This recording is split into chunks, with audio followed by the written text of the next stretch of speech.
between these ecosystems. And it's really critical that whenever we approach, large scale restoration, that we take into account those symbiotic relationships between various habitat types. In the second part of the report, which we won't cover today, but we might get into the Q&A later at the end of the session, is the focus of the second part was ecosystem valuation and blended finance models, potential blended finance models that could finance some of these large scale projects.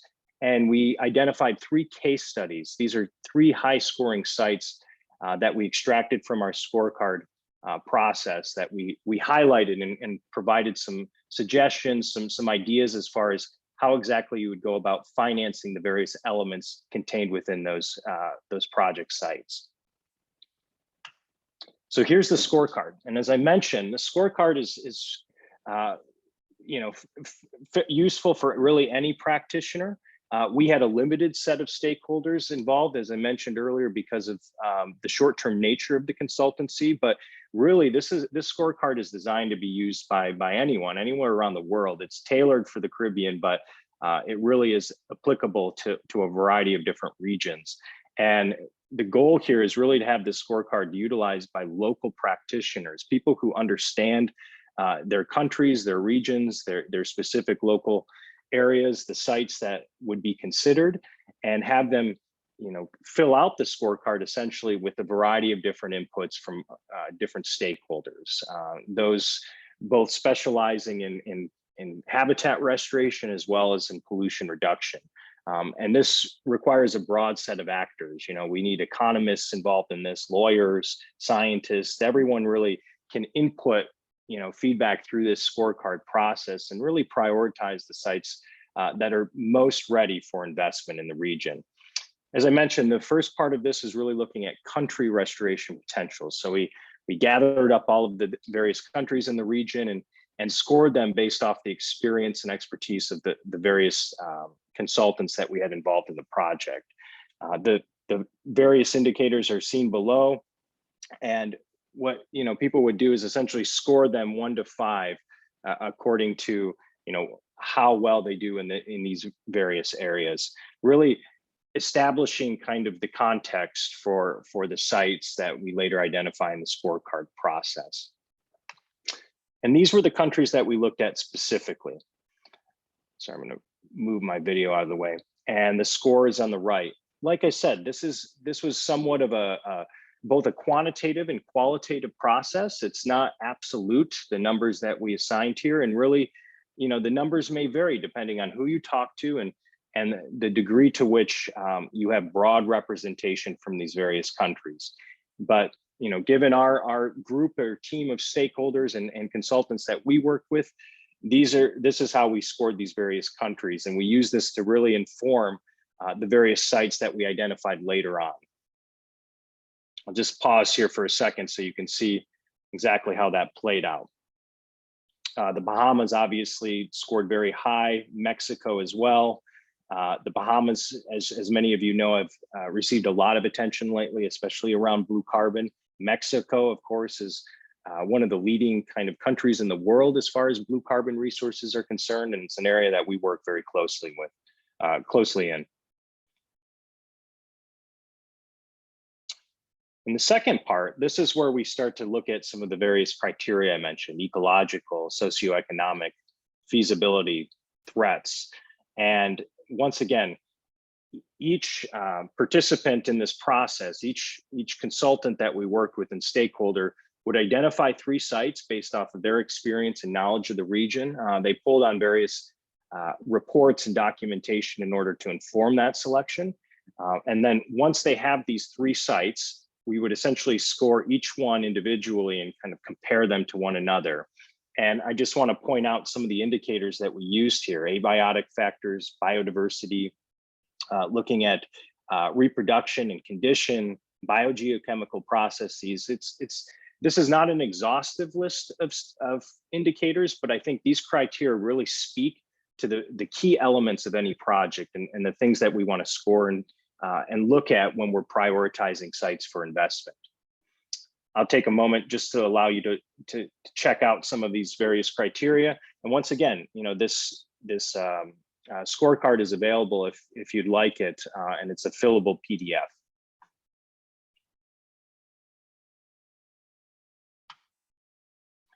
And then this is step 3, we compare the sites, right? We take the scores from the previous step, as well as looking at strengths, weaknesses, opportunities, and threats as part of a SWOT analysis, looking at potential restoration actions, and we kind of list these all out for each individual site in one place to kind of compare them in another way.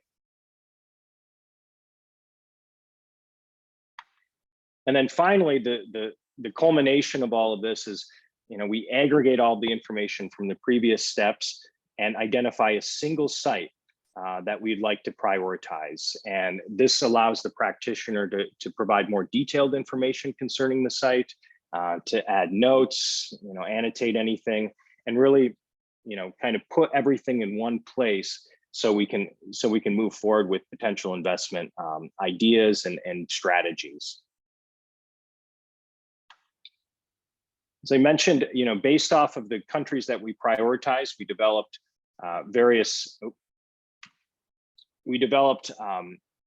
sites for a variety of different countries throughout the region. Here are some of the key sites. I know this is a large list, and it can be found once again in the report itself.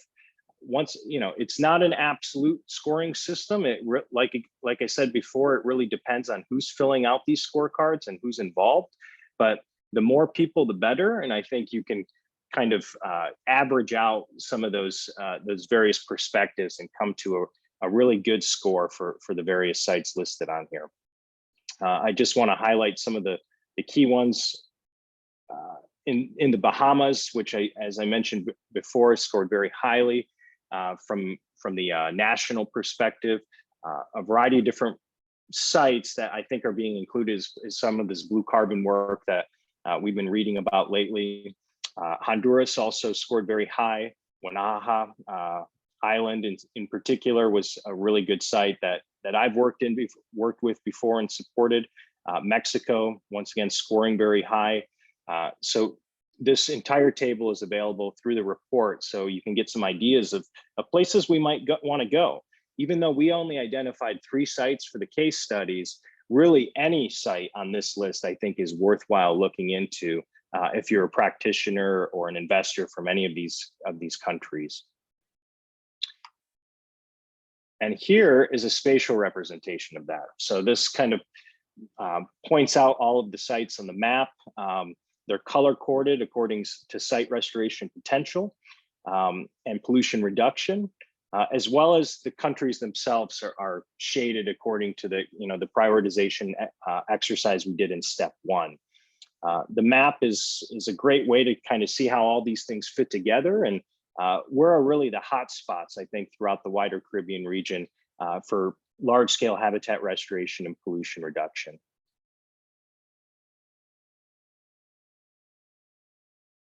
And this is my last slide, so I'm just going to linger on this for a second, just so you can get a sense of what we are looking at. Now, we weren't able to cover every single country in the region. It's a very large region, but I know there are a lot of worthwhile sites that we were not able to get in the North Brazil Shelf and in other countries throughout the region. So this is not the definitive, answer or source for what's worth prioritizing or investing in the Caribbean, but I think this is a good start.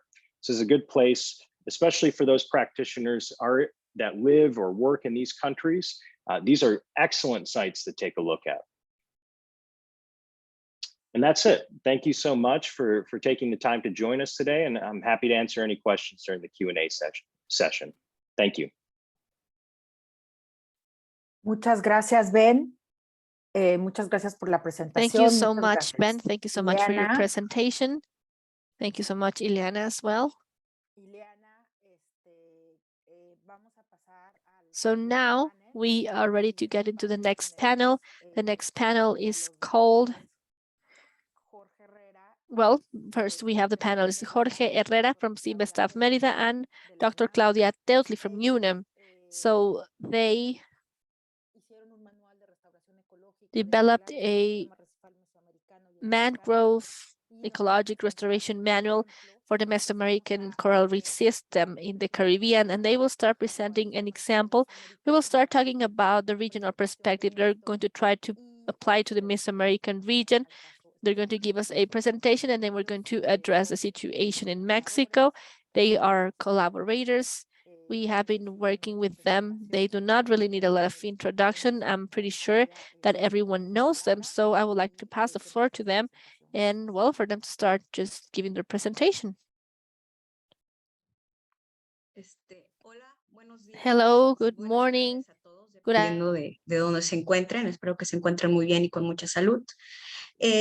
Aquí nosotros, como ya nos mencionaron, vamos a presentar lo que es el manual de restauración de lo que es América y el Caribe. Sin embargo, antes de iniciar con la presentación y cederle la palabra al doctor Jorge Herrera, quiero recalcar algo de la relevancia de este manual que queremos dejar el mensaje. Uno, es que la restauración de ecosistemas de manglar va más allá de la recuperación de la vegetación, sino que tenemos que enfocarnos a restaurar y recuperar todos aquellos servicios ecosistémicos que estos proveen, ¿no? Y los proveen a millones de habitantes que viven en la costa y que dependen de ellos. Y la otra, no hay que olvidar, el otro punto, es que estamos en la década de la restauración y debemos de cumplir con compromisos internacionales, nacionales y regionales en los cuales a nivel mundial hemos ahora sí que hemos firmado estos compromisos. Entonces, pues le cedo la palabra al doctor Jorge Herrera para que les hable de en qué consiste este manual. Gracias. Gracias, buenos días y buenas tardes a todas y todos. Otra vez, pues agradecer a Ocean Foundation, al Programa de las Naciones Unidas, por la oportunidad que nos han dado de colaborar con ustedes en estos proyectos. Va a ser, espero poder resumir el trabajo de 15 años de investigación y implementación de proyectos, pero para poder ponernos en contexto, lo que primero me gustaría poner es, pues, la región, ¿no? La región del Gran Caribe y del sistema arrecife mesoamericano, en el que está aproximadamente, son más de 2.5 millones de hectáreas de manglar, que corresponde al 25, es decir, al 25% de los manglares del mundo están en esta región.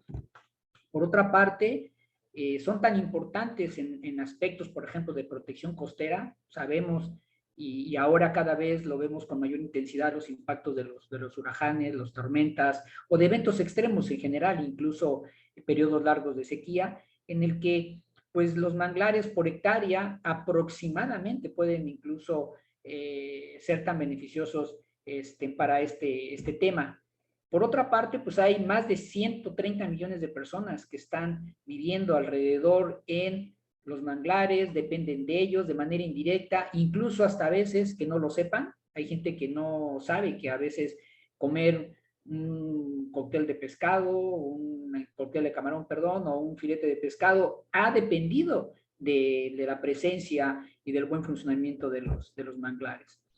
Los manglares del Caribe son, y en general el ecosistema de manglar es poco diverso en términos de las especies. Lo que el manglar, los ecosistemas de manglar son muy diversos en términos de sus estructuras, es decir, de la mezcla que hay de especies, de tamaños, de distribuciones espaciales, etcétera, etcétera. Son 9 especies las principales, las que están en la región del Caribe. 3 de ellas son las más importantes, las reconocemos como el mangle rojo, Rhizophora mangle, el mangle blanco, la Avuncularia racemosa, y el mangle negro, Avicennia germinans. En las regiones de Costa Rica y Panamá es donde se tiene la mayor diversidad de especies, digamos, están en Centroamérica. Y las amenazas que están en esta región, pues viene desde el cambio de uso de suelo, ¿no? Para otras actividades, el desarrollo urbano, y cuando digo desarrollo urbano, hasta la propia construcción de carreteras es un impacto muy importante, al menos en la península de Yucatán. Pues hay extracción de productos maderables y no maderables, los eventos naturales, que los podemos hablar como impacto, pero sin embargo, estos eventos han estado presentes en la historia de los manglares, pero el tema es que dado que se han deteriorado sus condiciones generales de salud, entonces los hacen más vulnerables y los hacen menos resilientes a estos eventos. Y por otra parte, la industria, ¿no? La industria, por ejemplo, los puertos de altura, los puertos de abrigo, conectar sistemas que no deberían estar conectados, etcétera. Esto ha causado importantes pérdidas de manglar. De esos 2.5 millones, pues hay alrededor de 200,000 hectáreas de manglar degradado en este análisis. Y aquí quiero hacer, pues, entre un llamado y una puesta de atención.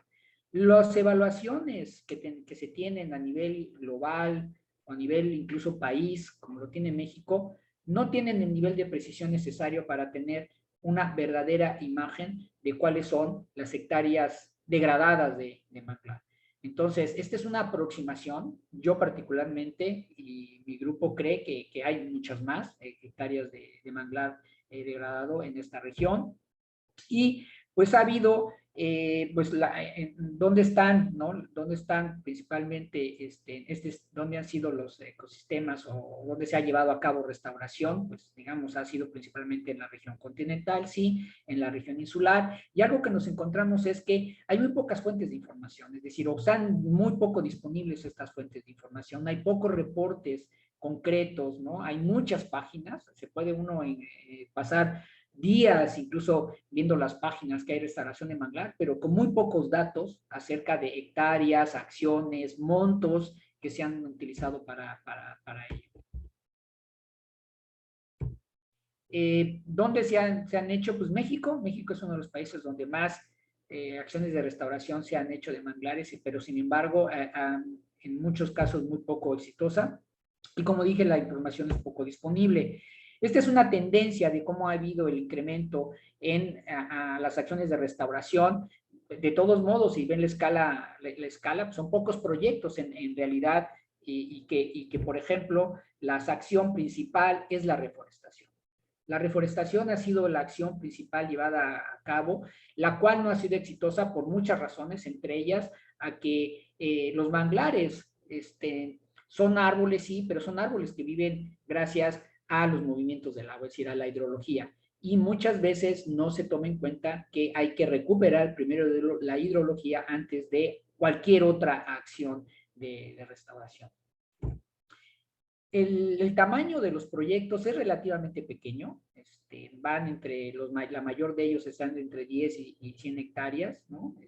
Son relativamente proyectos pequeños, solamente hay uno de ellos en Colombia que es de una extensión significativa, muchos de ustedes conocen el ejemplo de la Ciénaga Grande de Santa Marta, ¿no? Y precisamente este es un proyecto y por eso destaca la rehabilitación hidrológica, porque precisamente ese proyecto tiene que ver con la restauración hidrológica.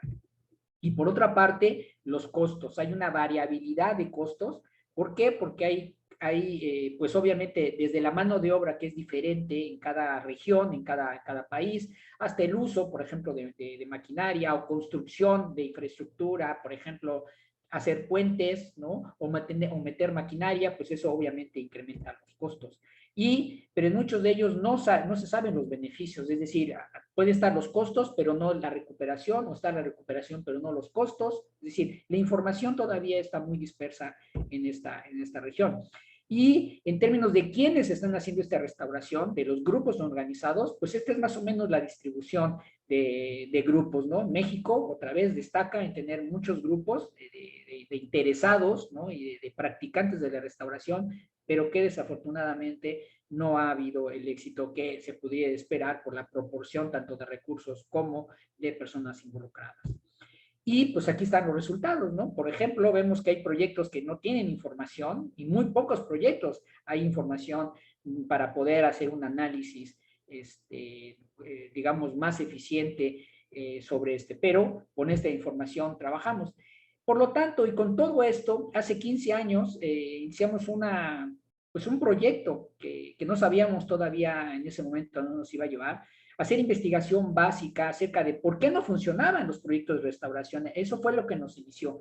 Entonces, iniciamos investigación básica, nos llevó a implementar proyectos piloto, a capacitar una buena cantidad de personas y luego a entender que la participación social está en el centro de esta actividad. Y por lo tanto, llegamos, ¿no? Y gracias a las gestiones de Iliana, a la cual pues es una amiga que conozco ya hace muchos años y que pues nos encontramos y expusimos pues que estaba esta oportunidad y nos apoyó para elaborar este manual, en el cual básicamente es un documento de referencia, ¿no? Es un documento de referencia en el cual trata de guiar a desarrollar proyectos con el concepto de la restauración ecológica, que es de ayudar al sistema que se recupere, ¿no? ¿Para qué? Para que sea autosustentable y también resiliente. ¿Cuál es la estrategia en general? Son 6 pasos, ¿no? En el cual uno de los principales es el formar un grupo en el cual estén las comunidades, las organizaciones de la sociedad civil, el gobierno y obviamente la parte técnica que seríamos nosotros, ¿no? Y dentro de esto tener arreglos institucionales o de grupo en el cual cada quien ejecute la actividad a la cual es lo mejor que hace, ¿no? En el caso de la academia, nosotros pues asesorar, guiar, supervisar el trabajo que se hace, ¿no? Entonces, este grupo de trabajo pues ha tenido pues, un desarrollo importante desde personas de las comunidades, mujeres, hombres, jóvenes, etcétera, que cada quien hace una actividad. Algo importante también es identificar criterios, identificar sitios apropiados para la restauración. Y hay que desarrollar criterios, ¿no? Hay que tener una serie de criterios para seleccionar los proyectos de restauración de acuerdo al contexto. Y dicho sea de paso, hemos aprendido que cada sitio, ¿no? Es particular, ¿no? Es particular y tenemos que hacer un diagnóstico precisamente de esas condiciones, a lo cual nosotros le llamamos ecología forense, ¿no? Es saber de qué se movió el manglar, pero a diferencia de los investigadores de los programas de CSI, hemos podido resucitar a estos manglares, ¿no? A través de una serie de análisis del contexto, de la parte ecológica, pero también de la parte social y de la parte económica. Se desarrollaron una serie de técnicas para todo tipo de presupuesto, desde tecnologías de satelitales, drones con antenas especiales, hasta para hacer topografía con lo que conocemos la manguera de albañil, ¿no? Podemos hacer topografía, ¿no? Con la manguera de albañil, y en el manual pues vienen explicados algunas de estas técnicas ahora sí que para todos los bolsillos. Esta ecología geoforense lo que nos permite es tener un plan de acción, es decir, definir el plan de acción específico de acuerdo a cada uno de los sitios. Por eso le llamamos un traje hecho a la medida. ¿Por qué? Porque muchas veces se quiere importar, ¿no? Si aquí hicieron canales, pues vamos a hacer aquí también canales. Sí, a lo mejor lo que hay que hacer canales, pero ¿por dónde los canales? ¿De dónde a dónde van los canales? ¿De qué ancho los canales? ¿De qué profundidad los canales? No es igual.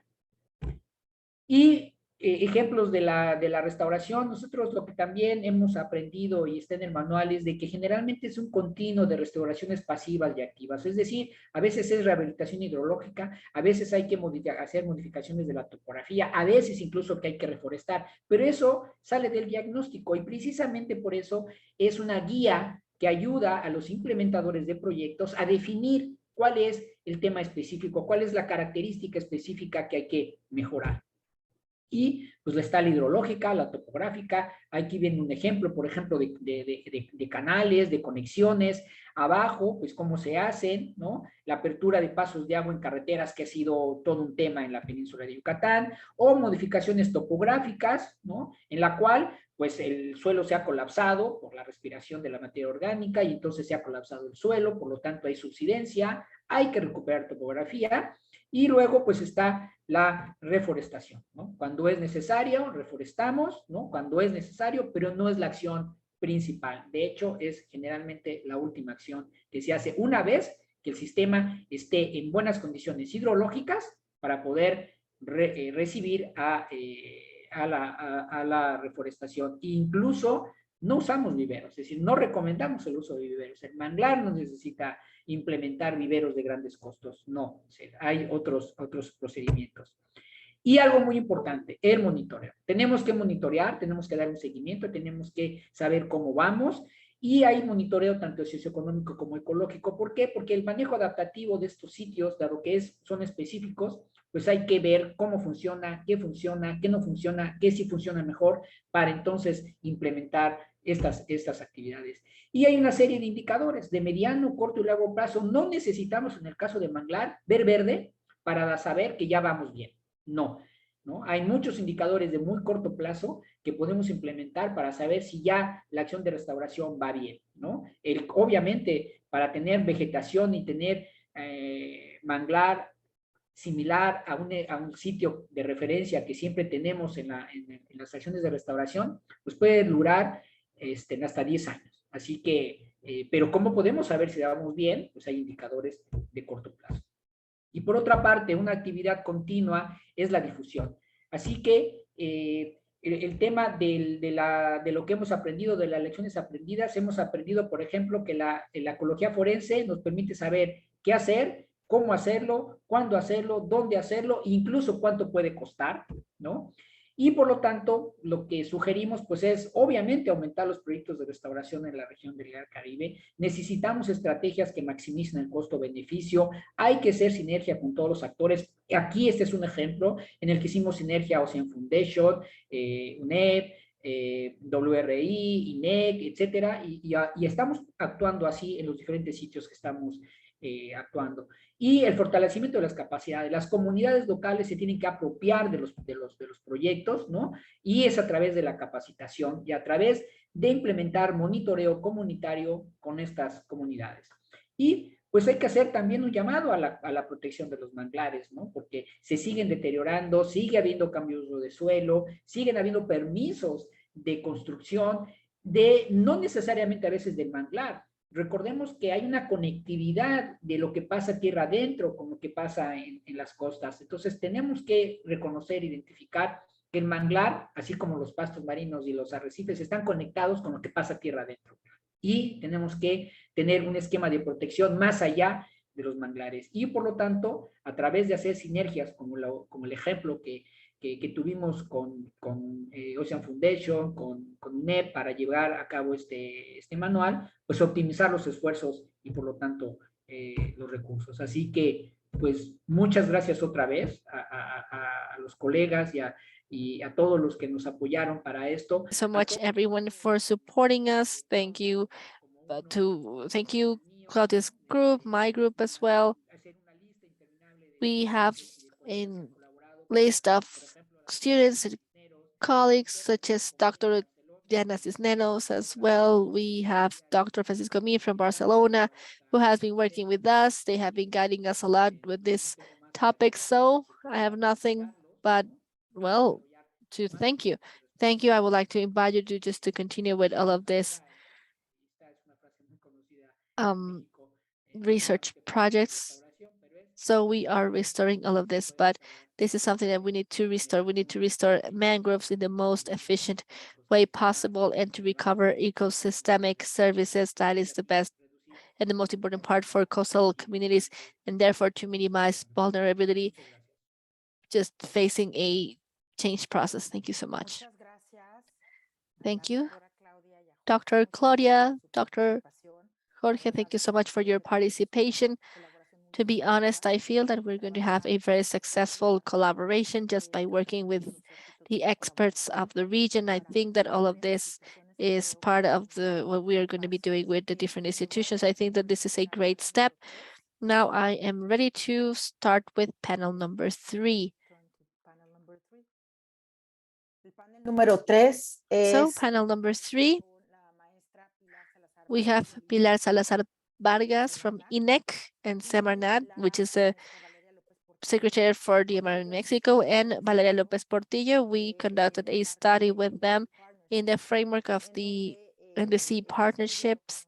With this study, we found the tools for the Mexican government to monitor actions, ecosystem-based actions, minimization of climate change.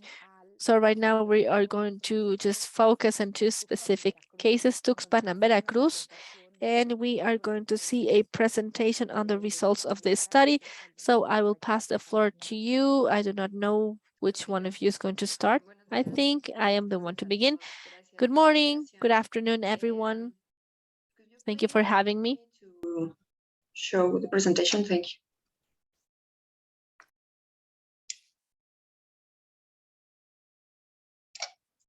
Bueno, mientras se carga, decirles que, bueno, este proyecto se trata sobre adaptación basada en ecosistemas, justo como ya comentaban, en Tuxpan y también en Celestún se hizo una revisión.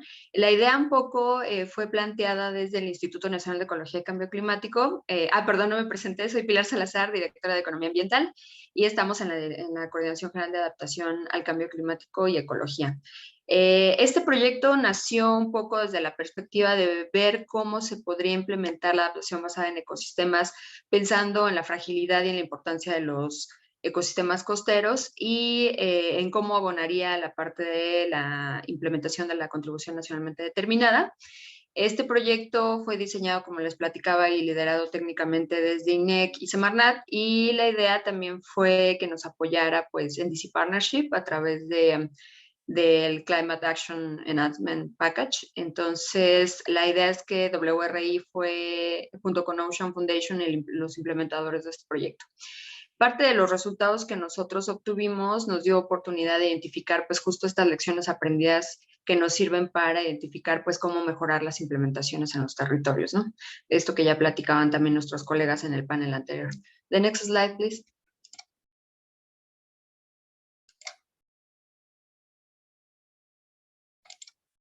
Siguiente.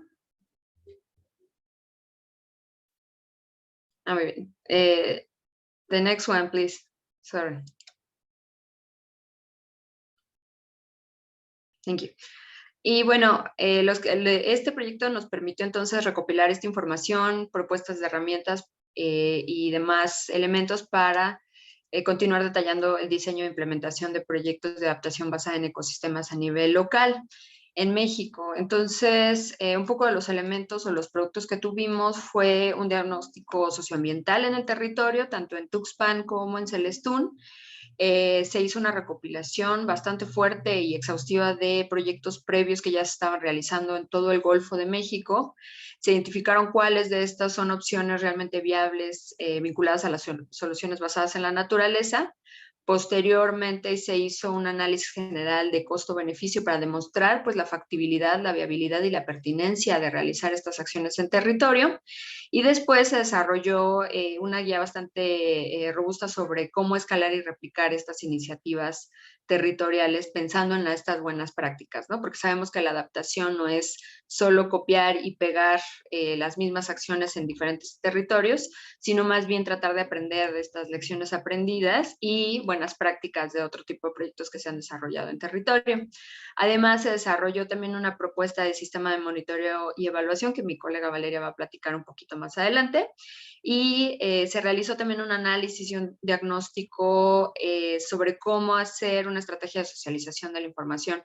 Este proyecto fue muy importante, pero tuvo un reto muy fuerte que fue haber sido implementado durante la pandemia. Entonces, esto implicó tratar de adaptarnos justo a las condiciones pues de dificultades para acercarnos a nivel territorial y tratar de desarrollar herramientas que pudieran ser probadas en territorio, pero que además nos sirvieran pues desde una perspectiva de trabajo de gabinete. Fue complicado, pero me parece que tuvimos resultados interesantes al respecto, ¿no? The next slide, please. Un poco platicarles sobre la caracterización de los sitios. Los dos sitios principales donde se realizó el estudio es en Tuxpan, Veracruz y Celestún, Yucatán, que están en el Golfo de México ambos y son particularmente vulnerables a los impactos de cambio climático. Sorry, it's possible to change the next one, please.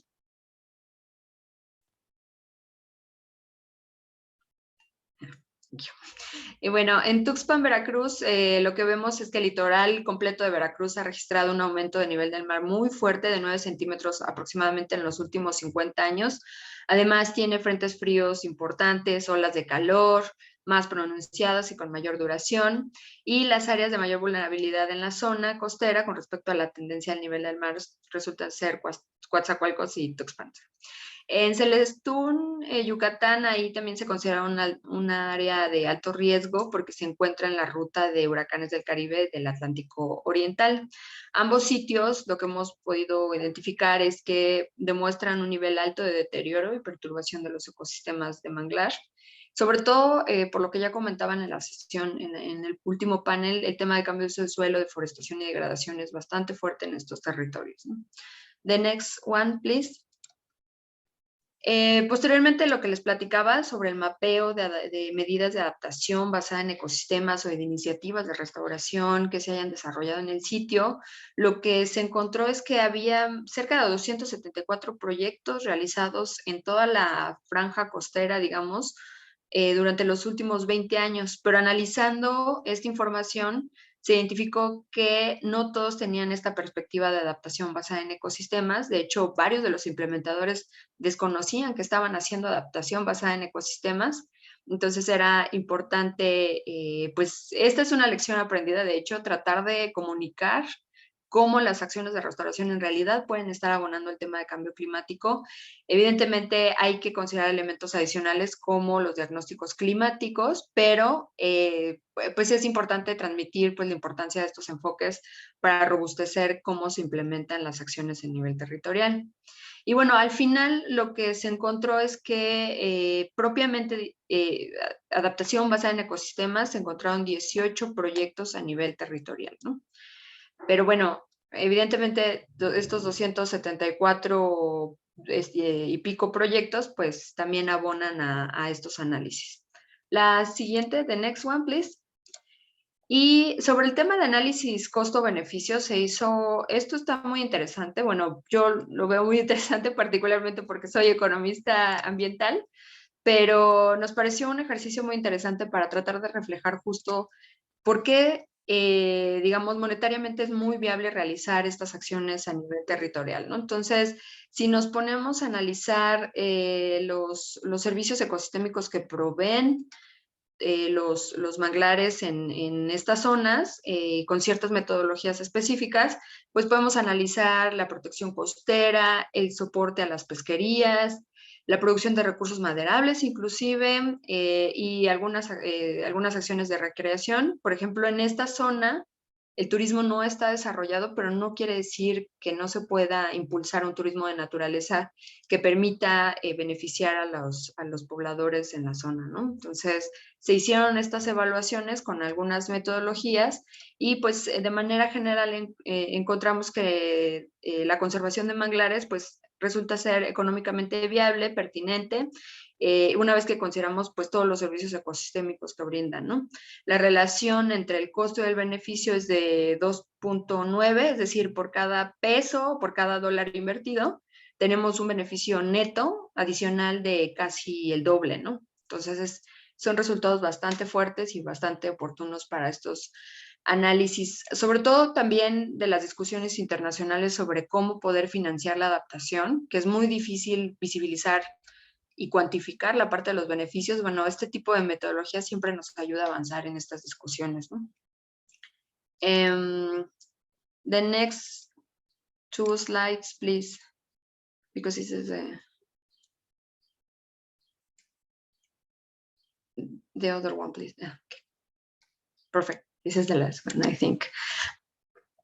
Perdón. Entonces, bueno, nada más platicarles un poco los factores habilitadores que encontramos para escalar y replicar estas iniciativas, pues que se detectaron como exitosas de adaptación basada en ecosistemas y de restauración. Pues algunos de estos factores habilitadores o habilitantes tienen que ver con que el manejo sustentable e integrado de ecosistemas es un enfoque importante y es un punto de partida necesario desde el punto de vista metodológico y técnico, pues para maximizar estos beneficios de la adaptación en la resiliencia de los ecosistemas costeros, ¿no?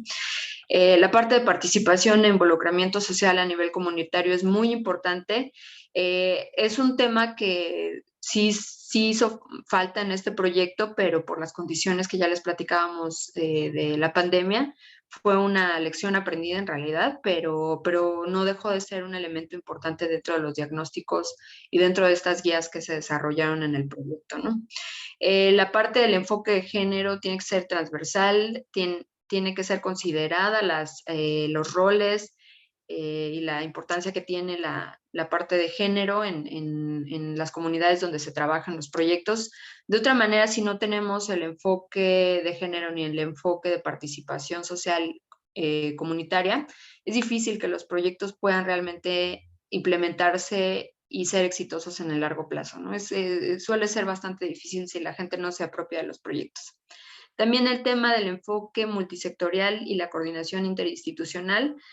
Si no trabajan tampoco todos los órdenes de gobierno, la sociedad civil y las instituciones locales, igual corremos riesgo de que no puedan implementarse ni mantenerse estos proyectos importantes.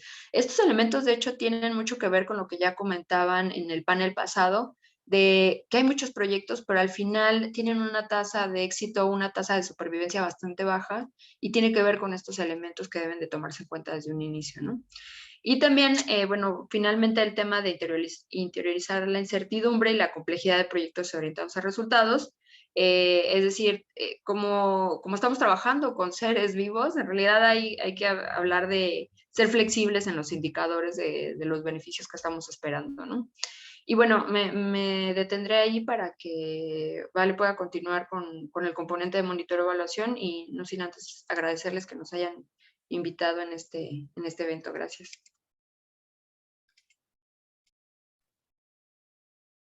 Muchas gracias, Pilar. Le doy la palabra a Valeria López Portillo, nuestra colaboración de WR México, que es muy importante para nosotros. Gracias. Muchas gracias, Alejandra, y muchas gracias, Pilar. Yo preparé esta presentación en inglés y la voy a dar en español, entonces una disculpa de antemano por el retraso en la traducción instantánea de mi cabeza, pero bueno, como comentó Pilar, este fue un proyecto que es ejemplo de manejo adaptativo, porque en efecto sucedió durante la pandemia y pues tuvimos que hacer algunos cambios, algunas modificaciones, y no tuvo un componente en campo tan fuerte como nos hubiera gustado, pero igual tuvimos algunas lecciones interesantes. Entonces yo ahora voy a hablarles un poquito más sobre la implementación del sistema de monitoreo y evaluación, y específicamente la importancia de integrar actores clave y las estrategias de socialización.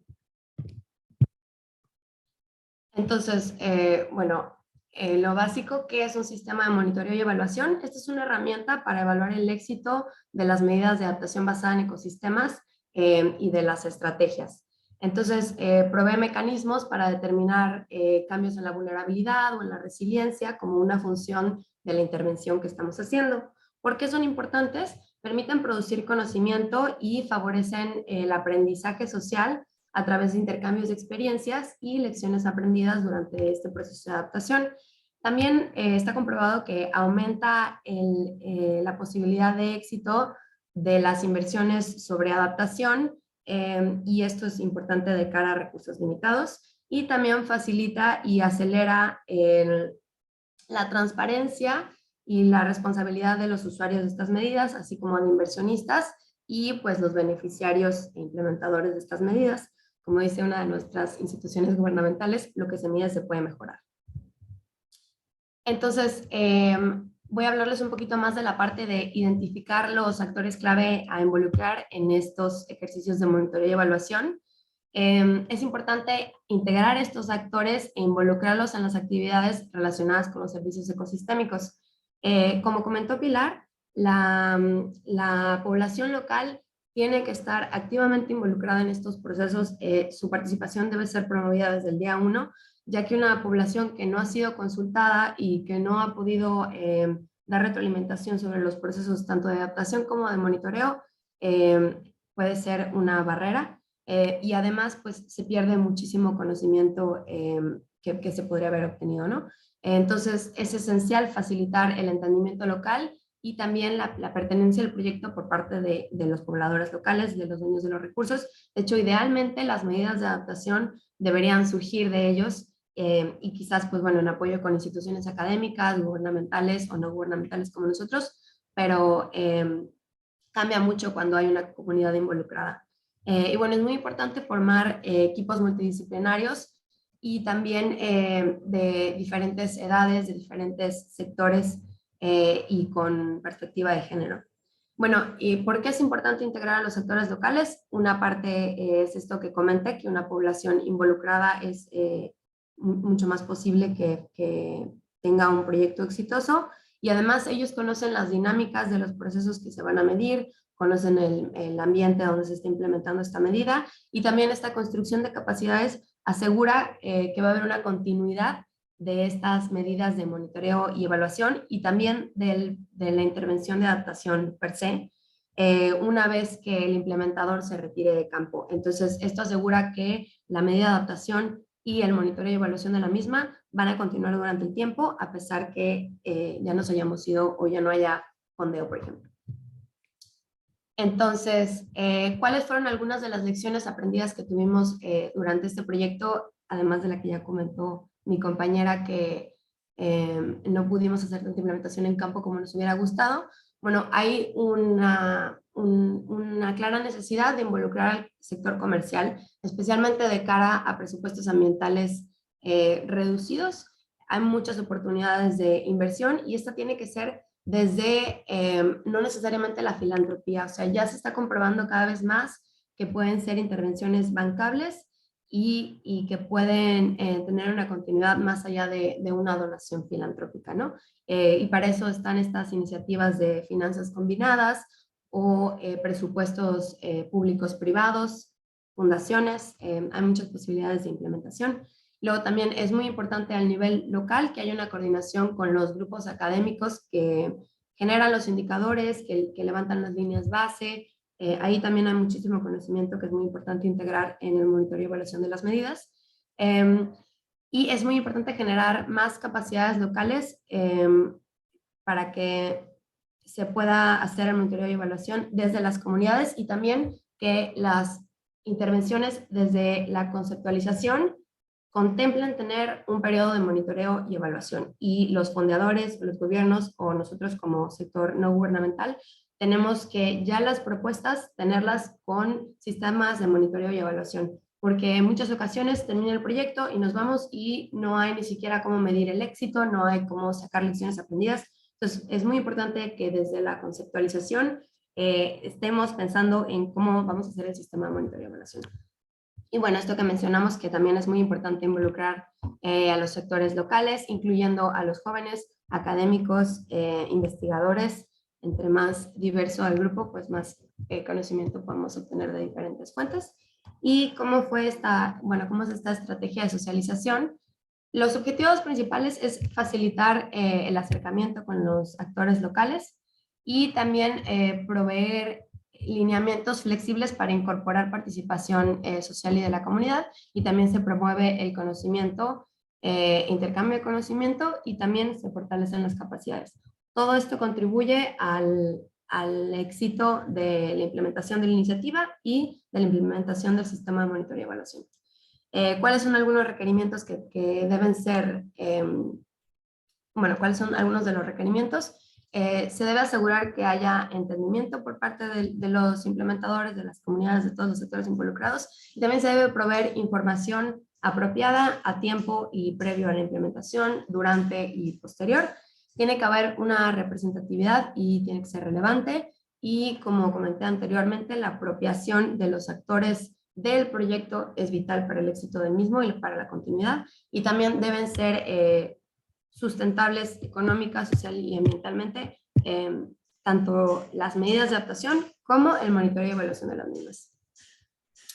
Aquí está como un breve diagrama de más o menos cómo funciona esta estrategia de socialización. Está desde la parte de documentación y preparación, un proceso participativo de diseño, luego se hace un contacto local, se co-construye la implementación y el diseño es participativo, después se implementa en conjunto o a través de o por la comunidad, y luego tenemos un periodo de lecciones aprendidas y documentación. Estos colores indican en qué fase se hace cada paso, pero por ejemplo el azul oscuro se tiene que hacer a lo largo del proceso, aunque sea como más se publica ya al final del proceso, pero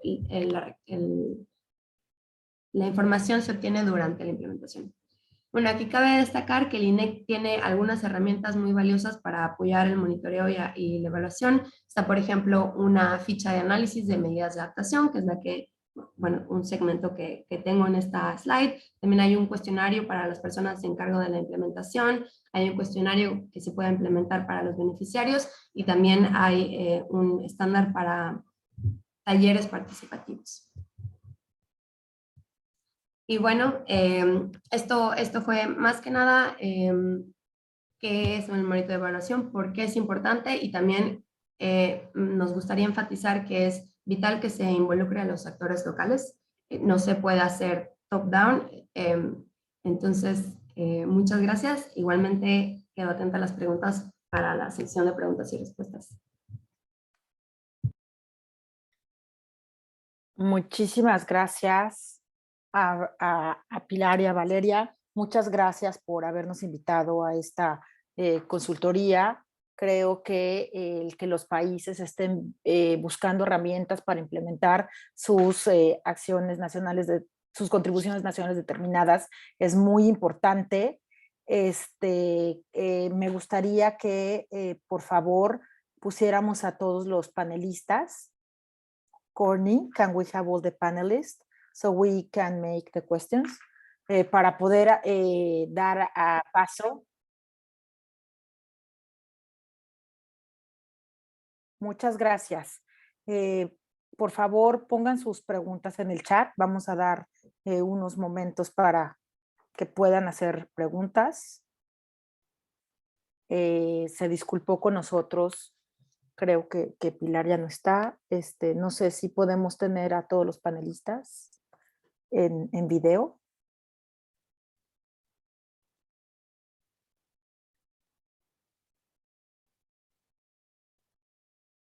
Si hubiera ahorita alguna pregunta por parte de los asistentes a cualquiera de los 3 paneles, una pregunta específica, nos gustaría mucho poder contestar.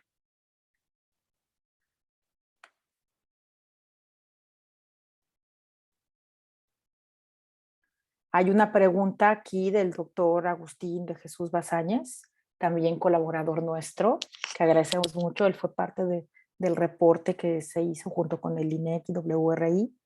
Él pregunta que a los doctores Jorge Herrera y Claudia Teutli, que si han observado degradación crítica en zonas de restauración, es decir, áreas contiguas que se sigan degradando aun cuando se ha empezado la restauración. La respuesta es sí.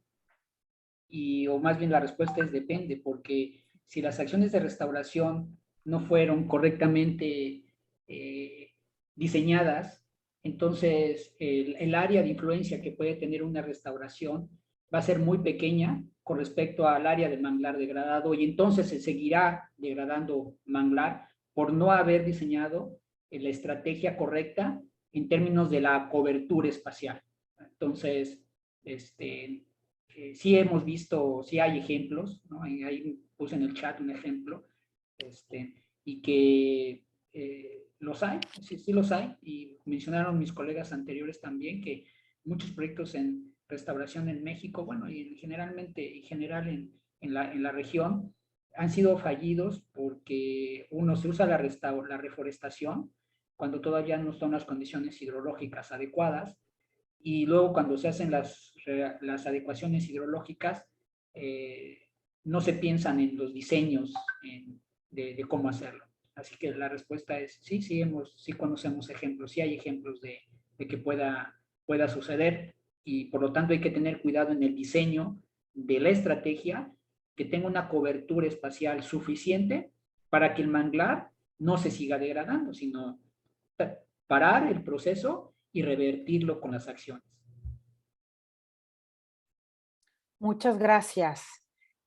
No tenemos por ahorita preguntas específicas por parte de los asistentes, entonces vamos a pasar a la segunda parte de este evento, en donde vamos a tener una ronda de preguntas que les vamos a hacer a todos los panelistas. Estamos invitando aquí, incorporando a la maestra Gloria Cuevas Guillamín, que ella es la directora de acciones en materia de océanos de la Secretaría de Medio Ambiente y Recursos Naturales de Semarnat, que también fue parte de la revisión de y la creación de este proyecto, como decía Pilar, del proyecto de NDC Partnerships, en el que acaban de presentar Pilar y Valeria.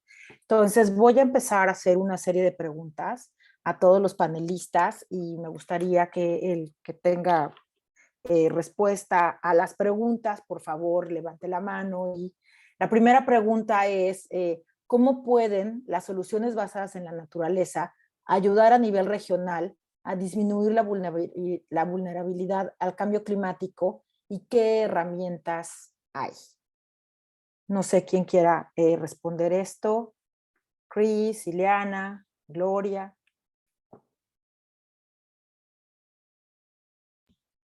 Yo puedo hacer como... adelante.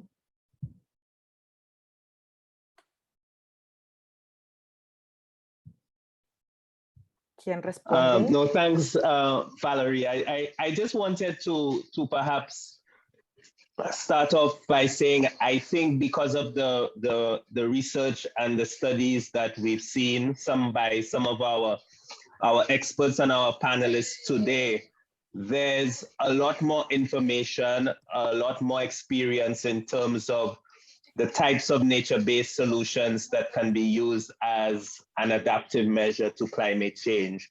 So, the traditional approaches in terms of wetlands restoration, I think we have a better idea as to how to do it, as I think was mentioned earlier. We have more practical case studies about how these nature-based solutions can be applied under different conditions.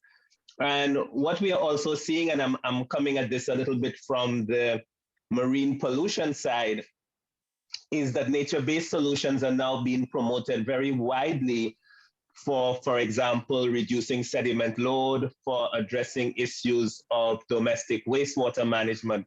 So I think it's a real win-win situation now where you can have nature-based solutions that are an adaptive measure to climate change, that actually restore ecosystem goods and services, but also can be used as a way of treating marine pollution and addressing issues. I think what we need more is sharing of these case studies, sharing of these experiences, using them in the field so that more of our stakeholders and our practitioners can actually implement them as part of their national programs. Over. Muchas gracias, Chris.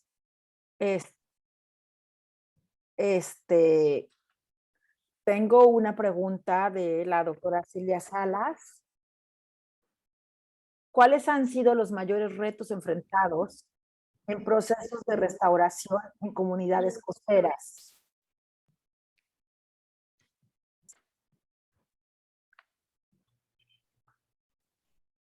Adelante cualquiera de los panelistas. La doctora Claudia Teutli, adelante.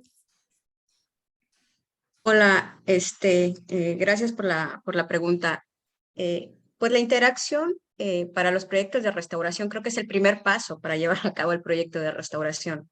Cuando nosotros tenemos ya la intención, ¿no? Porque a veces tenemos el recurso, tenemos ya la estrategia y demás, pero si la comunidad no está de acuerdo, el proyecto no va a funcionar. De hecho, para que un proyecto de restauración se considere exitoso, el primer paso es que debe ser socialmente aceptable. Nosotros no podemos llegar y ejecutar acciones si las comunidades no están, de acuerdo, si no están involucrados dentro de este proyecto, porque no hay que olvidar que son las personas que viven y dependen de estos ecosistemas, ¿no? Entonces, ese ha sido el primer paso. De hecho, ahora sí que la primera acción es el acercamiento hacia las comunidades que están involucrados o que viven dentro de esta zona de manglar o que dependan de esto de alguna forma, ¿no? Les doy la palabra al doctor Herrera. Gracias. Además de lo que menciona Claudia, hay que fortalecer las capacidades de las comunidades. Muchas veces las comunidades no saben la utilidad que tienen los manglares para ellos, es decir, cómo es que los manglares les están ayudando. Y cuando hablo, y bueno, puedo decir manglares, pero puedo hablar de los pastos marinos, puedo hablar de la duna, de la playa, de cómo de conservar y restaurar estos ecosistemas les beneficia. Entonces, las primeras acciones es para formar ese grupo que mencionamos para la restauración, es que las comunidades estén informadas. Entonces, ahora, una de las primeras estrategias, acciones, incluso procesos que se están llevando a cabo es informar a las comunidades, hacer talleres, vamos a llamarle de capacitación de las comunidades. Y respecto a la pregunta de las soluciones basadas en naturaleza, lo primero que nos tenemos que preguntar es ¿qué queremos solucionar? Es decir, ¿cuál es el problema que queremos solucionar? Porque entonces, a partir de saber qué problema es el que quieres solucionar, entonces ya puedes empezar a idear la estrategia, la acción basada en naturaleza que vas a implementar para solucionar ese problema. La restauración definitivamente es una solución basada en naturaleza que puede dar solución a muchos problemas, pero hay que definir el problema, ¿no? Ahorita hay la cuestión de recuperar, si el problema es que ha disminuido la biodiversidad, que ha disminuido el reclutamiento, bueno, pues la restauración de manglar definitivamente es un proceso. Si el problema es que ha habido una subsidencia del nivel del suelo y se ha vuelto más vulnerable la zona para el incremento del nivel medio del mar, entonces la restauración va a contribuir a ello. Entonces, la primera pregunta que nos tenemos que hacer cuando vamos a implementar acciones de soluciones basadas en naturaleza es ¿qué queremos solucionar? ¿Cuál es el problema a solucionar? Y a partir de ahí desarrollar la estrategia, ¿no? Entonces, y obviamente las comunidades, como digo, van por delante porque ellas son las que ejecutan, son las que lo viven, son las que se apropian. De otra manera, incluso tú puedes terminar el proyecto de restauración y luego, si no están apropiados, el manglar que se ha recuperado lo van a empezar a talar. Entonces, también tienes que tener en cuenta el fortalecer esas capacidades y que la comunidad se apropie del proyecto. Muchas gracias. Le doy la palabra a Chris. Thank you so much. Just to complement the last two answers, one of the challenges that we've seen in restoration as well is a full understanding of what might have led to the degradation of the ecosystem in the first place. For example, was it improper land use? Was it poor agricultural practices? Was it pollution, or even was it direct destruction through some form of coastal development or from other land use activities? So that when we do the ecosystem restoration, we also need to ensure that whatever was impacting on the ecosystem in the first place, that we also address those sources. For example, it might have been the community themselves using a mangrove for charcoal production. So I think that's a very important element. And what the work of, I think, the Ocean Foundation and World Resources Institute showed as well is really to come up with the financial benefits of the restoration. Ecosystem restoration can be costly, and I think it's really important that we're able to demonstrate what are those ecosystem benefits, but also be able to quantify them. Thanks. Over.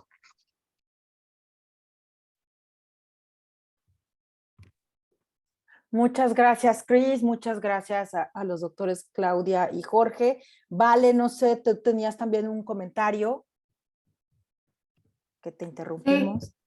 No se preocupen. Era sobre la primera pregunta de cómo pueden las soluciones basadas en la naturaleza contribuir a reducir la vulnerabilidad. Entonces, pues bueno, regresándonos un poco al tema, sí, yo iba a decir que deberíamos integrar estas opciones en las estrategias nacionales de adaptación y de aumento de la resiliencia. Hay una oportunidad muy fuerte y tanto reducir la vulnerabilidad como también contribuir a la mitigación, ¿no? Es una de las bondades que tienen diversos beneficios y no solamente reduce la vulnerabilidad ante fenómenos hidrometeorológicos como por ejemplo restauración de manglares, que es lo que estamos hablando mucho, que reduce la erosión costera o reduce los impactos de las tormentas, sino que también puede contribuir al desarrollo económico local.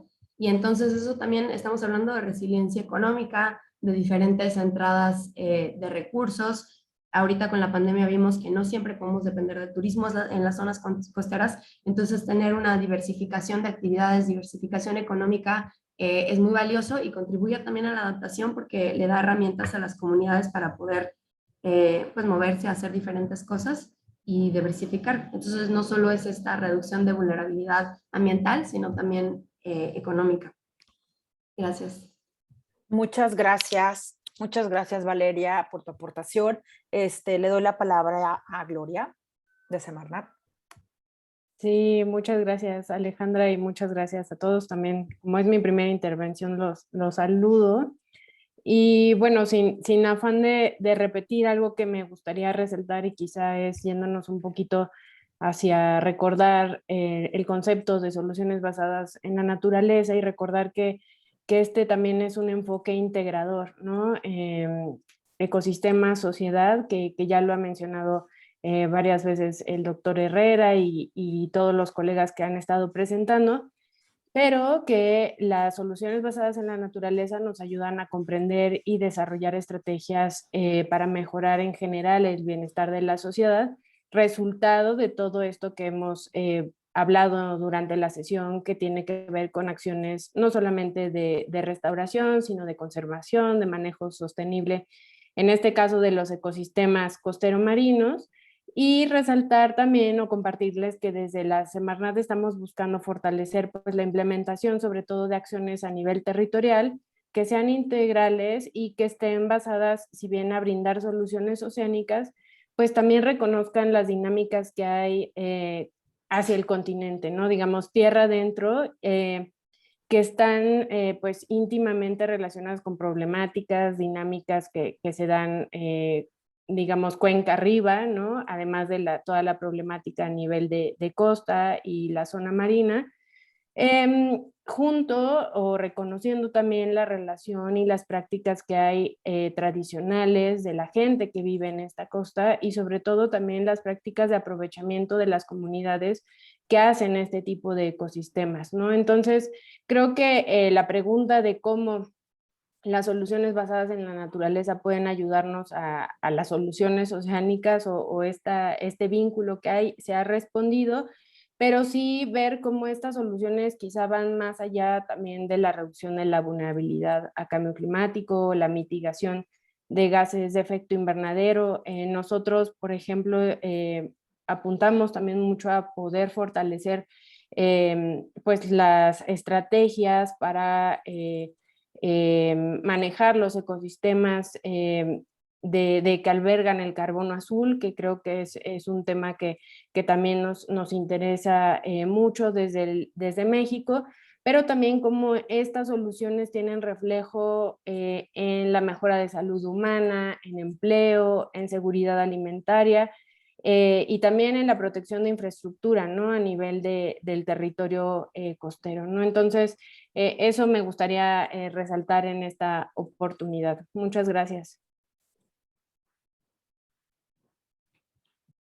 Muchas gracias, Gloria. Creo que sí, las aportaciones de toda la parte de la vulnerabilidad de las comunidades y todo lo que las acciones basadas en la naturaleza hacen para lograr que haya un impacto son muy importantes. Le doy la palabra a Ileana. Muchas gracias, qué discusión más interesante, y yo quisiera quizás hacer referencia a aspectos muy básicos en las preguntas cuando vamos a hacer una restauración. Es las comunidades y las personas que se involucran necesitan saber por qué estoy restaurando, para qué y cuáles son mis beneficios. Y muchas veces eso no es claro, porque incluso hay algunos incentivos perversos, podríamos decir, donde se llama a que se destruya el ecosistema para reemplazarlo por otro.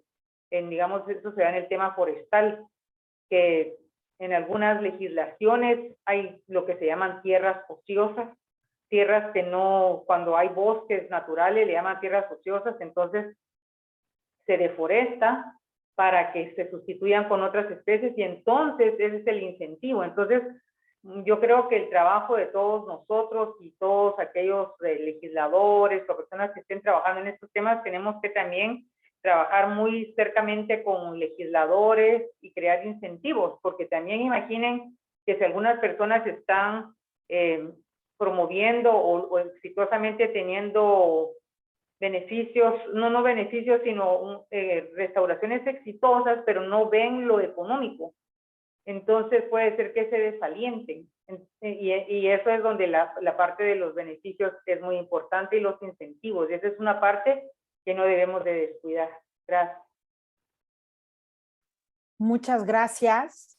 Creo que ligando un poco esto, voy a hacer una pregunta de qué ejemplos hay para las soluciones basadas en la naturaleza que sean viables financieramente. ¿Cómo podemos financiar estas soluciones? ¿Cómo podemos hablar también de los incentivos económicos? ¿Qué herramientas hay económicamente? ¿Cómo le mostramos a las comunidades que poder hacer estos proyectos y esta restauración les trae beneficios? Un poco en el sentido donde iba Ileana.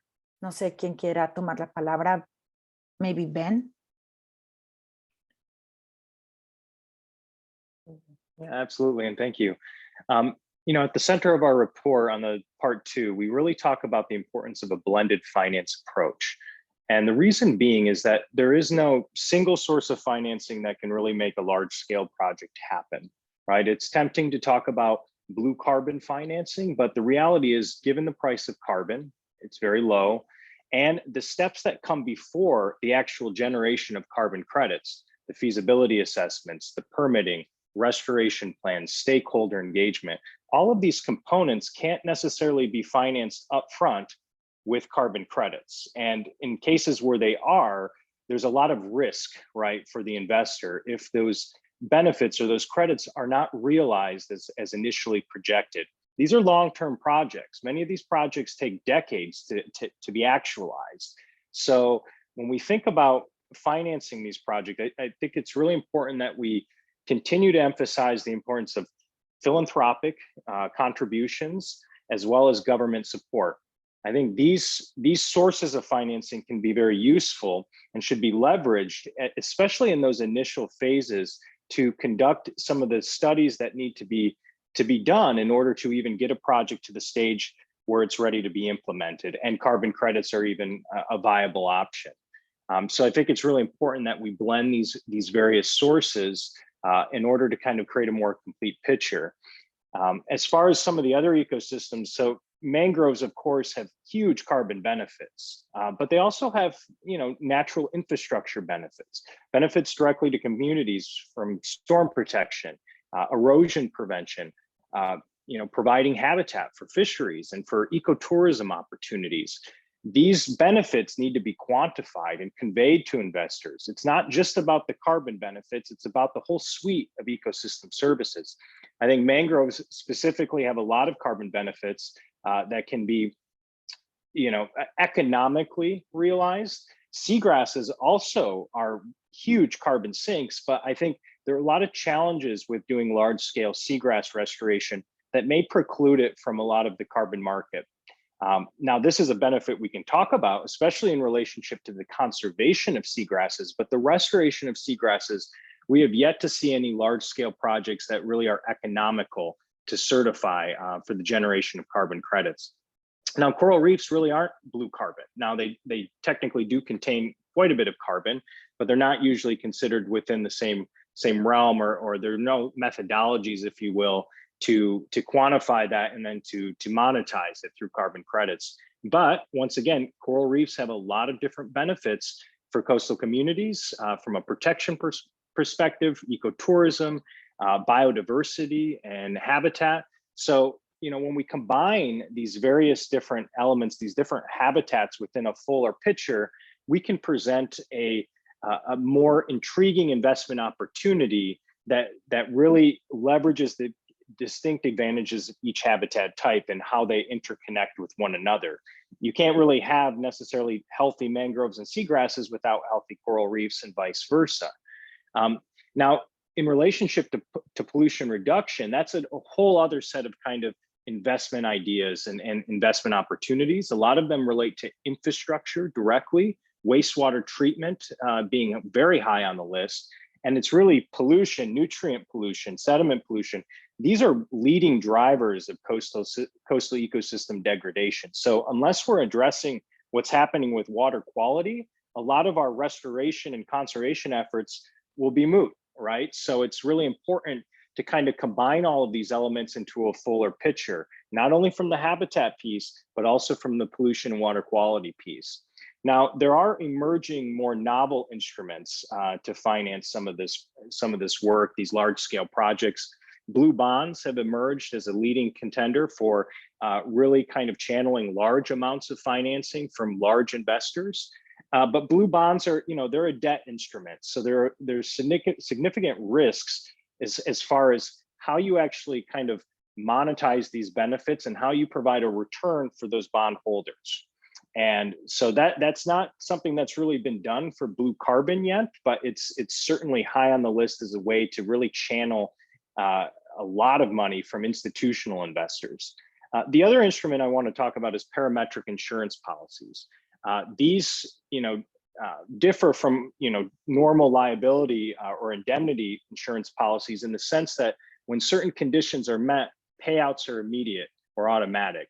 And this has been experimented with in Mexico in relationship to coral reefs, which once again provide a lot of protection benefits.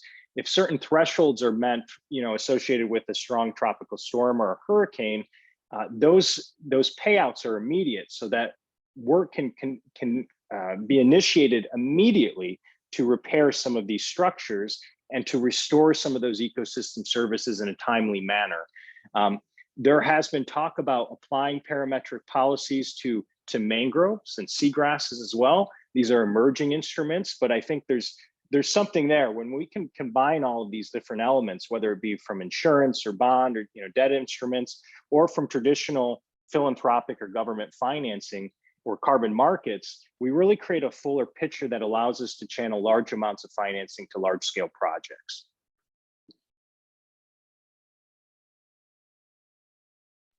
Muchas gracias. ¿Alguien más quisiera opinar sobre esta pregunta de los panelistas?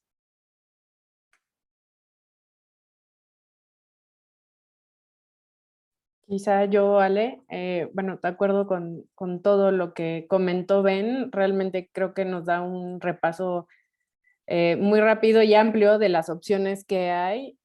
Tomé nota, pero bueno, también mencionar que el reto está en esto que ya se ha mencionado y quizá lo vuelvo a subrayar, ¿no? Que debemos documentar y conocer más cómo pues estas acciones o soluciones basadas en la naturaleza, por un lado, se pueden escalar y replicar, y cómo es que podemos mejorar. Ya hay muchos ejemplos de cuantificación de los beneficios tanto socioeconómicos como también yo agregaría la parte de reducir costos asociados, por ejemplo, a impactos de cambio climático o a pérdida de biodiversidad, ¿no?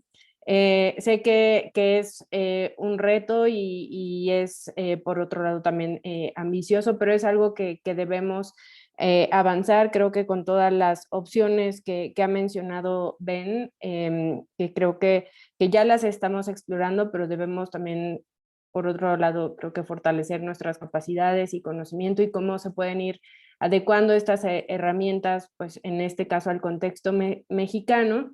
Y en ese sentido, pues también es importante que sigamos fortaleciendo pues alianzas, gobierno, academia, sociedad civil, sector privado, donde podamos pues evidenciar cómo las soluciones basadas en la naturaleza y en los océanos pues son una inversión actual y futura más que un gasto, ¿no? Creo que es importante esa parte. Muchas gracias, Gloria. Un poco de lo que he estado escuchando en las discusiones de estos días es la contabilidad oceánica y cómo incorporar al producto, al GNP, al Producto Interno Bruto, esta contabilidad de los océanos, que cuando lo hagamos, entonces vamos a poder saber de las pérdidas y de las ganancias y realmente invertir en lo que necesitamos. Le doy la palabra al doctor Jorge. Gracias. Mi respuesta es relativamente corta, y es que no hay nada mejor que implementar los proyectos.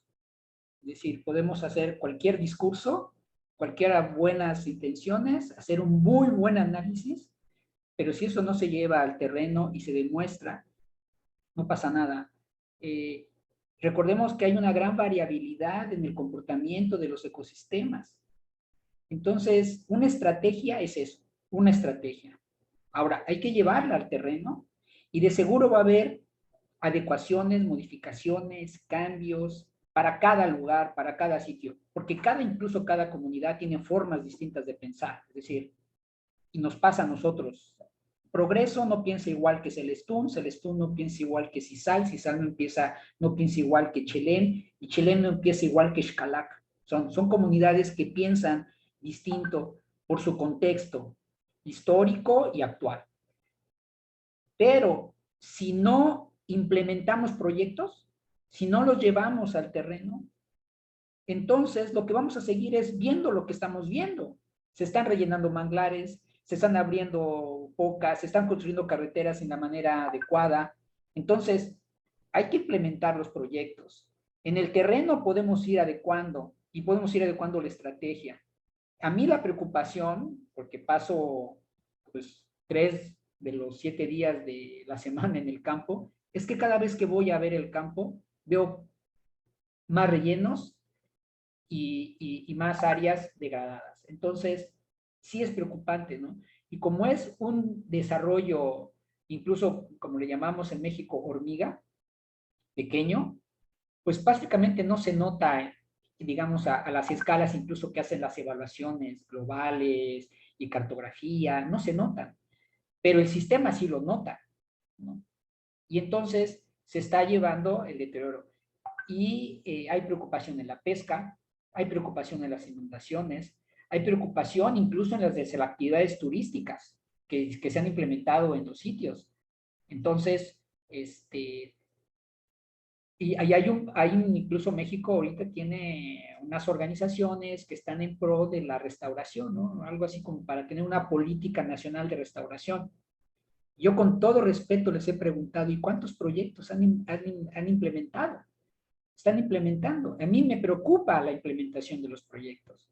Entonces, yo lo que hago la invitación es que los proyectos que ya están, los proyectos que han mostrado ser exitosos, nos sumemos para escalarlos en términos de actividades, de acciones, de capacitaciones, sí, los podamos escalar. Ya hay proyectos exitosos, es decir, no, como decimos también, no nos tenemos que inventar el hilo negro y el agua tibia, ya están inventadas. Bueno, pues vamos a hacer sinergias, vamos a sumar, ¿sí? Y aquí hay organizaciones que pueden sumar y que ya lo hemos hecho para poder hacer estos reportes. Yo creo, y la invitación es, vamos a sumar en implementar proyectos. Gracias.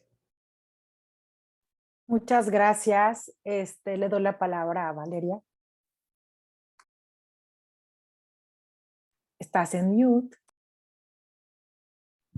A estas alturas de la pandemia, difícil creo que siga pasando.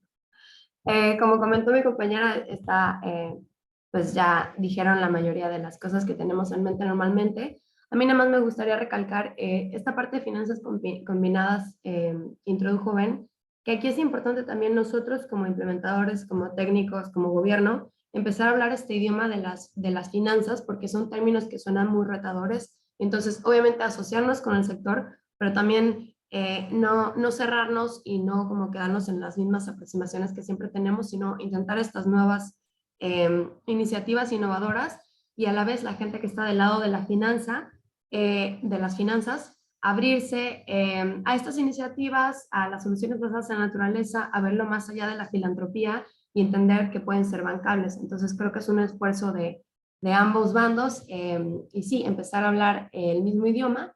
También recalcar esta parte de la valoración de los sistemas, de los servicios ecosistémicos. Como dijeron, esto nos ayudaría a entender el valor real de los ecosistemas y entonces calcular verdaderamente cuánto se está perdiendo. Tenemos para CAEB una estimación de esto, Pilar la mencionó brevemente. Entonces, esos son esfuerzos importantes que también visualizan el valor monetario, y es triste tener que siempre tener que monetizar todo, pero si estamos hablando de financiamiento, pues es importante visualizar eso. Y el otro tema que quería mencionar era, por ejemplo, nosotros y algunas otras organizaciones estamos implementando soluciones basadas en naturaleza comunitarias, y parte del enfoque es generar empresas sustentables asociadas. Entonces así vamos sumando fuentes de ingreso asociados a los trabajos de soluciones basadas en la naturaleza, al mantenimiento en los ecosistemas, y ya se vuelve incluso redituable para ellos mantenerlos, restaurarlos, y es mucho más atractivo para un financiador ver que tu intervención tiene un impacto social y tiene una derrama económica que además pues va aumentando. Entonces, pues sí, fortalecer esos temas. Muchas gracias. Chris. Thanks, Alejandra, and I just fully support all the interventions made. I just wanted to maybe touch a little bit about the project implementation, and I fully agree. We have to do more in terms of implementation at the local level, replication, upscaling. But I also wanted to share maybe some of our own experience that sometimes some of these projects, although they are very impactful at the time, the systems are not put in place to make them sustainable. And then at the end of the project, all of what we gain from the project activity is lost.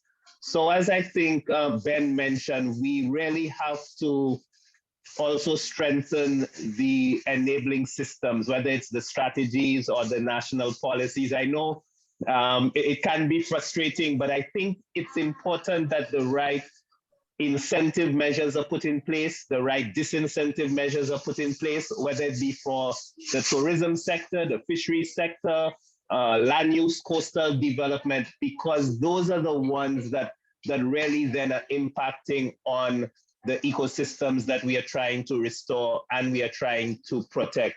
And then, as has just been said, we have very traditional partnerships. And I think now, as Ben mentioned, we have to explore as many as we can. So how do we maximize from the donor funding, the project funding that we have, so that instead of repeating the same thing over and over again, we are able to build on so many of the excellent experiences that we heard here this afternoon. Thank you. Over.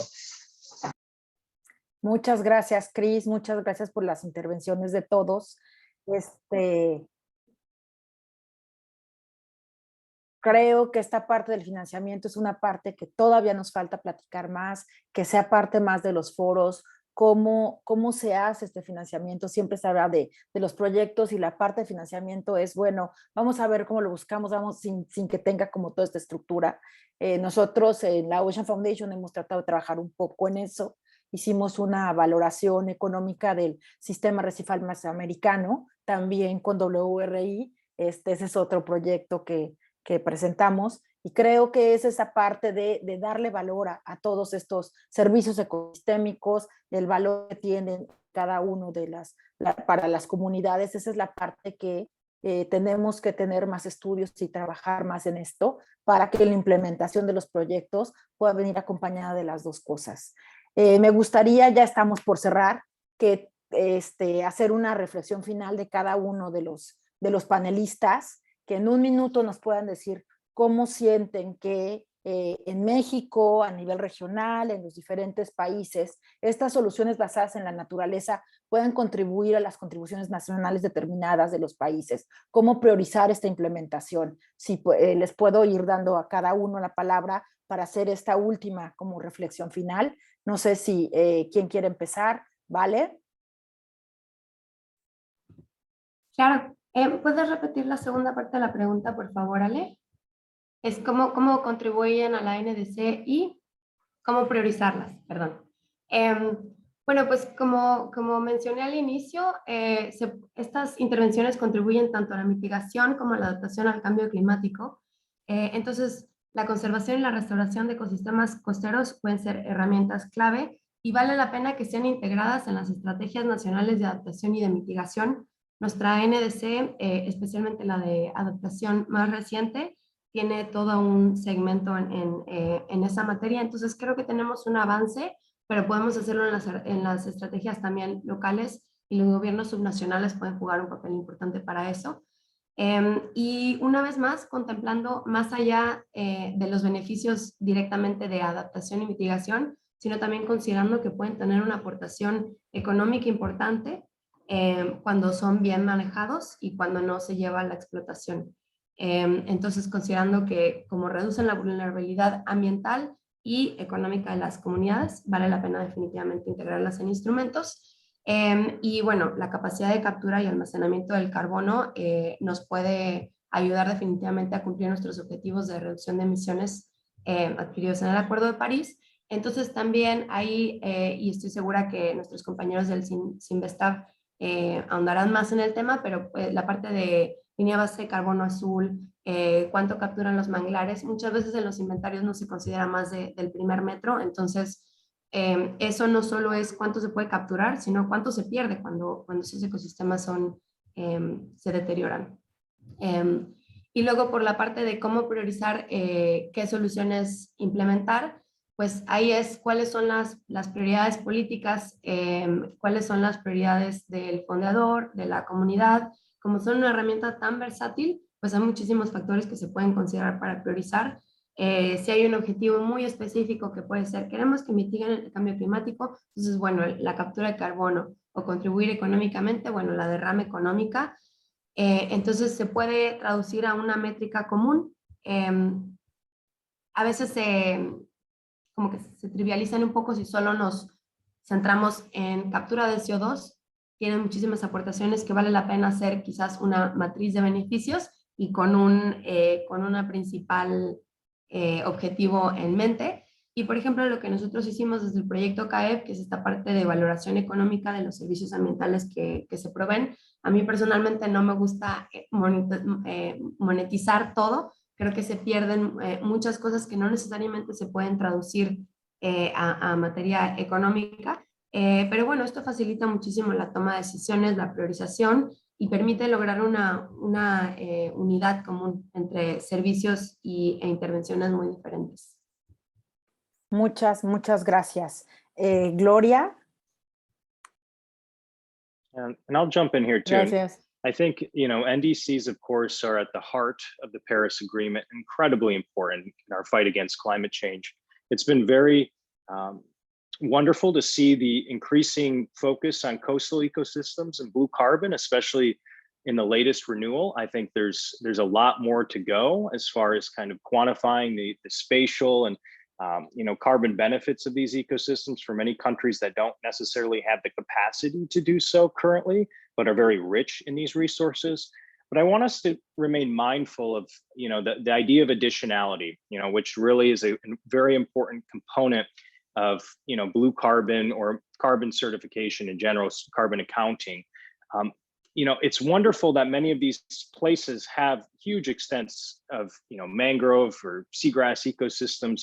But unless, these places are under threat, by protecting them or including them within your NDC, we're not necessarily changing anything as far as our ability to kind of keep us below 2 degrees, knowing that 1.5 is kind of, we've already surpassed that. But, we have to start to think about carbon removal as well. It's not enough simply to deal with what we currently are doing, but we have to remove some of this legacy CO2 or carbon from the atmosphere, and protecting areas that are currently, remote or not under threat really isn't going to move the needle much. Now, that it is critically important. We should do that, and we should have strong protections and strong enforcement of these areas. But we also have to think about what's going to be additional. Where are areas that are being degraded or around, places that are being developed that could really use some attention. And these may not be as large in spatial extent as some of the remote areas that are rich in these resources, but nonetheless, they're critically important as we think about carbon removal and additionality in this context. Thank you, Ben. Gloria. Muchas gracias. Sí, pues creo que durante toda la sesión hemos tenido oportunidad de compartir ejemplos exitosos, en particular del caso mexicano. y de cómo la restauración o acciones de restauración han contribuido, pues, o restauración marino-costera ha contribuido, pues, también a la mitigación o la adaptación al cambio climático. Me gustaría agregar en este sentido que si bien, pues, tenemos casos de éxito, debemos seguir impulsando la inversión y ya decía el doctor Herrera, implementar y monitorear. La ejecución de estas acciones y volver a subrayar la documentación de los resultados, hacer los ajustes pertinentes de acuerdo a los sitios o las mejoras que vayamos aprendiendo en el camino de la implementación y pues continuar mejorando en cada oportunidad pues en estas acciones de implementación en el territorio, ¿no? Las soluciones basadas en la naturaleza aplicadas a los ecosistemas, en particular marino-costeros, pues nos dan la oportunidad, por un lado, de aumentar, en el caso de México, nuestra ambición como país para lo que ya mencionábamos, ¿no? La mitigación de gases de efecto invernadero y reducir nuestra vulnerabilidad, y en un sentido más amplio, todo lo que también ya hemos comentado de mejorar el bienestar integral de las personas, reconociendo y apropiándonos de esta declaración que hemos venido conociendo de mejor manera de nuestro océano, nuestro futuro, ¿no? Creo que el reconocer o reconectar, ¿no?, con el océano y estos ecosistemas nos va a dar pues la oportunidad también de replantear pues estas estrategias y seguir ajustando para aumentar pues nuestra ambición y sobre todo conseguir el tan anhelado pues desarrollo sostenible, ¿no? Muchas gracias. Muchísimas gracias, Gloria, por tus últimos comentarios. Le doy la palabra a Chris. Thank you, Alejandra. And maybe just building a bit from what Gloria said, I think we have such a wealth of knowledge and experience in the region that more at the regional level, it's an opportunity for UNEP, even through its regional office, my good friend and colleague Ileana, and the work that's been done out of Panama, but also through the Cartagena Convention to really showcase some of these experiences, what is happening, what has worked, and try to have us at the sub-regional level, at the regional level, start to implement some of these collectively, try to establish more harmonized approaches. For example, the manual on mangrove restoration, I think is an excellent tool. So I believe this kind of event, and again, congratulations to the Ocean Foundation for pulling this together. I think we need to repeat this, targeting a wider range of stakeholders, because this is not only about conservation, it's not only about communities, it's not only about government. So we have to be able to share some of these experiences with private sector organizations, with local communities, with environment, and also with the delegates who negotiate at the climate change conferences, because sometimes it's not the same delegates who negotiate climate change that negotiate on biological diversity. So I think part of what we can do is definitely promote more integration across the different sectors. Over.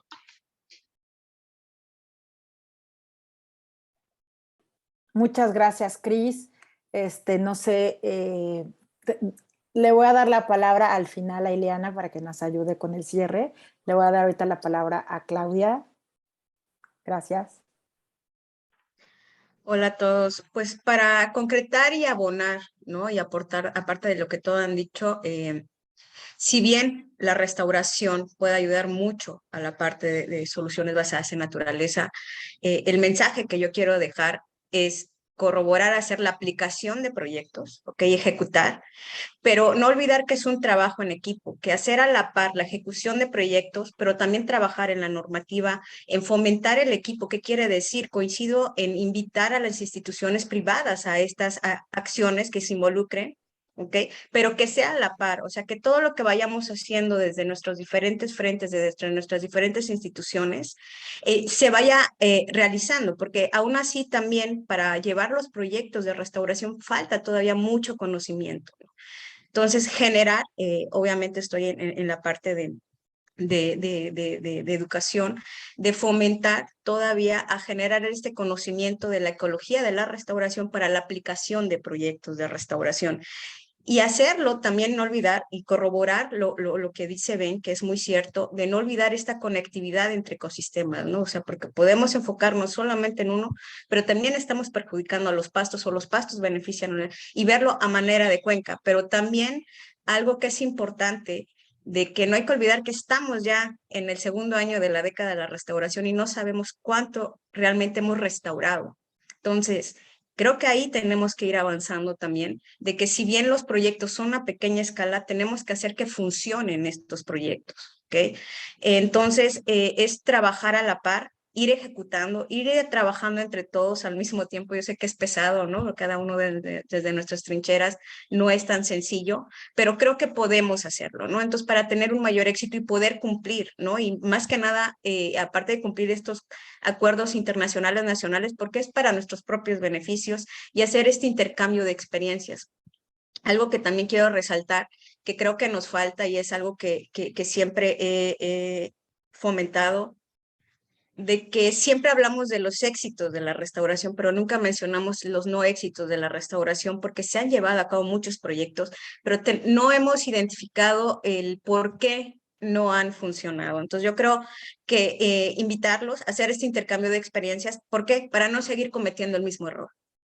¿Vale? Entonces yo creo que hay que dar un paso. Entonces eso sí, me gusta siempre mencionarlo, porque no hay que verlo mal, así somos y así aprendemos, ¿no? Y es parte del proceso de aprendizaje. Entonces, pues nada, entonces agradecer nuevamente la invitación a este foro y agradecer a todos los con los que hemos trabajado, los que nos han apoyado para lo del manual, que es el primer paso para poder mostrar estos resultados. Así que muchas gracias. Muchas gracias, Claudia. No sé si Jorge quiera dar unas últimas palabras para después, Ileana que cierre. No, muchas gracias, muchas gracias. Yo quisiera sumar a la de acción y a reportar, ¿no? Esa acción, monitorear y reportar para que podamos avanzar. Es un ciclo y hay que pensar en el largo plazo. Ustedes no tienen idea de que para que nosotros podamos tener un proyecto, en el caso de Celestún, por 15 años, la cantidad de proyectitos que hemos tenido que sumar para poder tener un proyecto de largo plazo en el cual ahora sabemos cuánto carbono captura en la parte aérea, cuánto carbono se captura en la parte subterránea, de qué sirven las plantas facilitadoras, qué organismos llegan primero, cómo se beneficia la pesca, cómo se beneficia el ecoturismo, pero es un proyecto de casi 15 años y no hay organización que te financie un proyecto de 15 años. Entonces, hemos llegado a conocer estos 15 años lo que sabemos por la constancia. Creo que debemos de dejarnos de estar proyectos, o que le llamamos la proyectitis, y de pensar en el largo plazo, ¿no? Si no pensamos en el largo plazo, los pequeños avances que tengamos no los vamos a ver resultado, porque tenemos que estar conscientes que esos resultados los vamos a ver en el mediano y largo plazo. Pero si tampoco empezamos ahora, no los vamos a ver. La comunidad y el ejemplo precisamente del trabajo que se hizo con WRI, con INEC, con Ocean Foundation para la cuenca del Golfo de México, comparando los sitios de Tuxtlan y de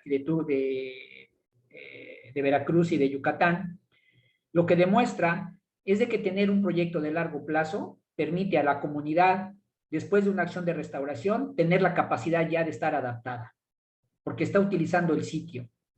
Además, nosotros en el monitoreo sabemos cuánto carbono se ha capturado, sabemos cuáles son los organismos que llegan, sabemos que ha sido resiliente. ¿Por qué? Porque ha pasado huracanes, tormentas, y ahí está el manglar. Entonces, para eso hay que preparar a las comunidades y para eso hay que preparar a los ecosistemas, para que sean resilientes, porque el cambio climático, como he mencionado en algunas ocasiones, el futuro ya nos alcanzó. Si no podemos pensar que el cambio climático va a venir, el cambio climático ya lo tenemos. ¿Cómo preparamos a las comunidades para que hagan para que se adapten y sean resilientes. Pues vamos a implementar proyectos, pero vamos a implementarlos, a monitorearlos, a reportarlos y darles continuidad. Como decía Iliana, es truculento en muchos proyectos porque a la comunidad le dices, te voy a pagar para que hagas un proyecto. La comunidad va a decir que qué buen proyecto, pues porque le pagaron. Pero si tú vas a ver el proyecto, no tiene éxito en realidad el proyecto de términos de recuperar el ecosistema o recuperar algo. Entonces hay que dejarnos ese velo. Y por último, con respecto al carbono.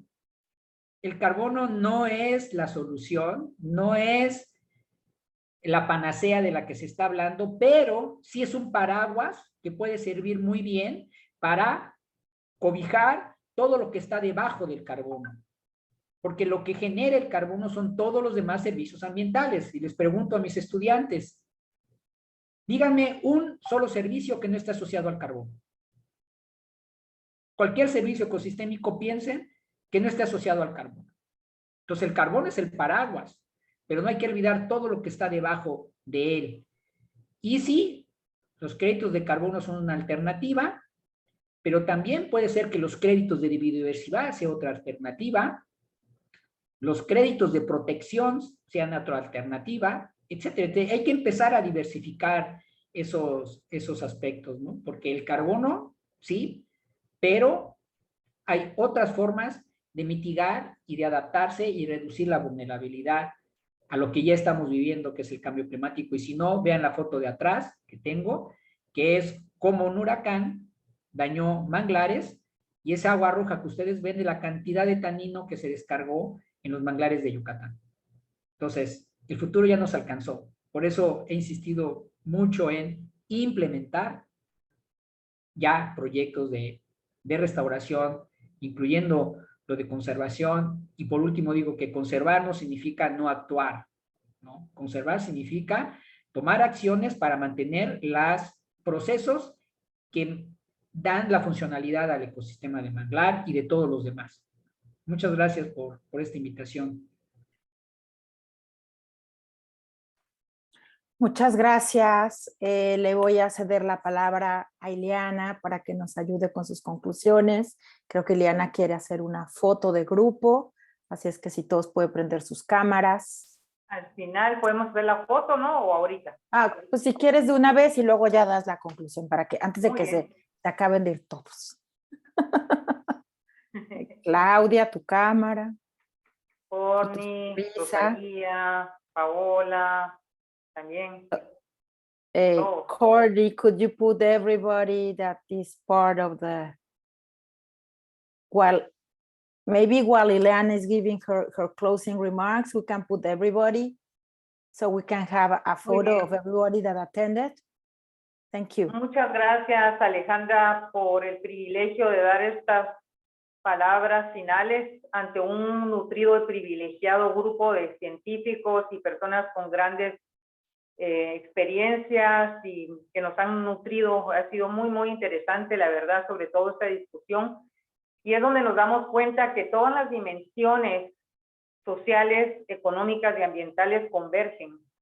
Y que este reto que tenemos, que no es solamente con los océanos, que es el tema que nos ocupa, es un reto de todos, es un reto de los artistas, de la sociedad civil, de los legisladores, de los científicos, de los economistas, y donde tenemos que pensar que debe de ser ya una cultura, porque no podemos seguir viviendo. Entonces, les puedo decir honestamente, llevo muchísimos años trabajando y ya la edad lo denota, y en esos, qué sé yo, 35, 40 años que uno lleva trabajando en cuestiones de ecosistemas y de investigación, docencia y trabajo internacional, te das cuenta que muchas cosas no cambian.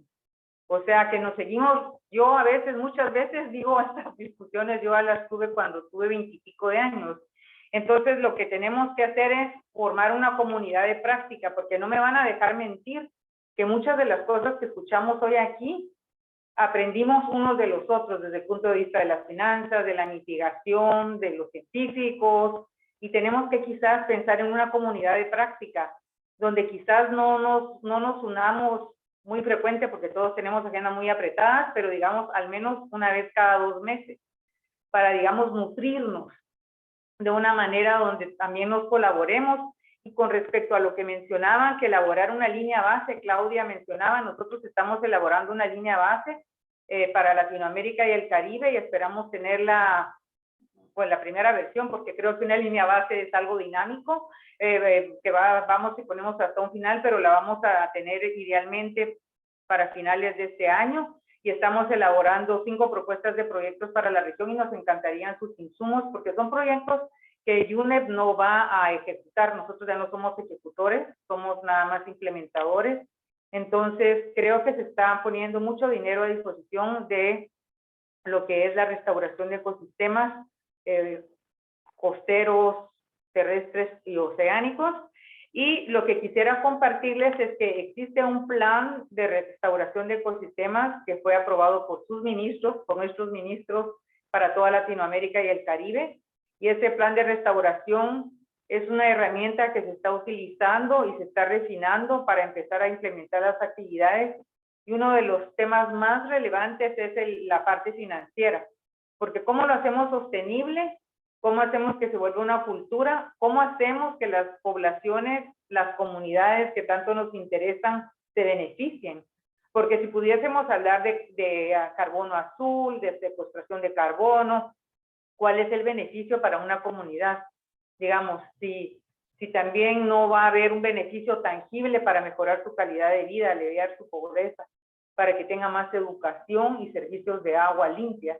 Entonces, es un trabajo que todos tenemos que tejer y eventualmente los vamos a estar invitando porque en noviembre vamos a hacer un diálogo de alto nivel donde el tema que vamos a estar abordando precisamente es con las finanzas. Entonces vamos a estar invitando a instituciones financieras, a instituciones de desarrollo, a donantes y a grupos que digan, bueno, hacia dónde vamos y cómo vamos y qué apoyos económicos tenemos. Y bueno, sigamos juntos en este barco navegando realmente. Como se dan cuenta, me encanta la poesía. Y yo pienso que tenemos que seguir juntos.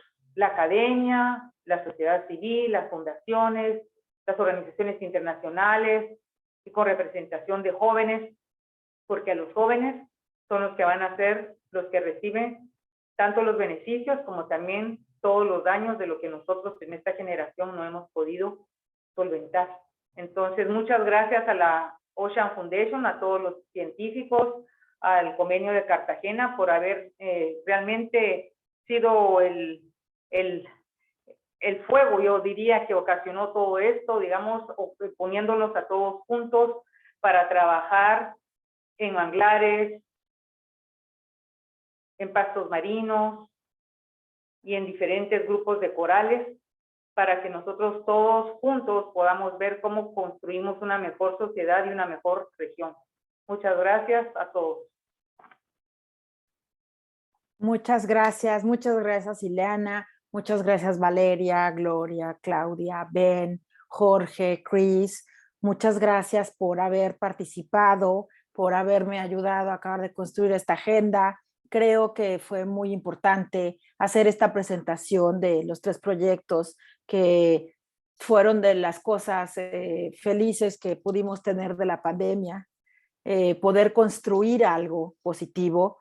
Quizá podamos en un futuro hacer esta presentación con más detalle con los países del Convenio Cartagena, poder tener un evento en México presencial. Yo creo que sería esto muy importante. Les agradezco muchísimo la participación de todos. Agradezco a todo el equipo de Ocean Foundation que estuvo atrás de la posibilidad de tener esto, a Courtney, a Jessica, a Rosalía, a todo el equipo de la Blue Resilience Alliance que nos lideré, a Ben, a Fernando, a Katie, a todos los que trabajaron en el reporte de CEP, a todo el trabajo que tuvimos, a Mark, todos los trabajo que tuvimos con WRI México para poder sacar el otro reporte con el INEC, la paciencia que nos tuvo Semarnat, a Jorge y a Claudia que nos han ayudado en toda esta construcción de todos estos reportes, a la amistad que llevamos con